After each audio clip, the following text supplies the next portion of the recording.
बकरीचं दूध काढायचीस का गावी तू? गावाला बाई मी राहायला होते गावाकडं. एवढं वय नव्हतं, वय कमी होतं माझं. मी बालवाडीत काम करत होते, अंगणवाडीत. तिकडं बकऱ्याला यायचे, घरापण बकऱ्या जायच्या आमच्या. बकऱ्या जाताना दूध काढून घ्यायचे मी बकऱ्यांचं त्यांना सांगून. ते आजोबा हे लागायचे ना मला नातेवाईक. ते दूध काढायला येत नव्हतं, एवढं घट्ट चहा व्हायचं बकरीचं. बापरे, स्पेशल चहा व्हायचं बा. इकडं भेटत बी नाही तसं हॉटेलमध्ये भारी भारी. कुठल्याही मोठ्या हॉटेलात भेटणार नाही एवढं मस्त चहा व्हायचं बकरीचं. तंदुरी चहा व्हायचं.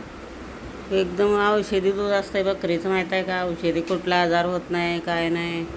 बकरी झाडपाला खाते ना, वनस्पती असते. बकरी वनस्पती खाते, बाबळीच पाला खाते, सगळे पाले खाते बकरी ना, वनस्पती असते ते. मग चहा त्याचं पेल्याला चांगलं असते, दूध पण चांगलं असते, औषधी असते दूध ते बकरीच. तुम्ही पण प्या, गावी गेलो ना खूप औषधी असते दूध बकरीच. गाई म्हैशीपेक्षा बकरीच दूध चांगलं असतं, मेंढीत चांगलं असतं, घट्ट पण असते दूध चहाला. आणि औषधी पण असते, वनस्पती खाते ना बकरी. बाबळीचं झाड, कशाकशाची झाडं खूप असतात गावाला. ती झाडं सगळे खात असते बकरी. मग त्याचं दूध लय चांगलं असतं.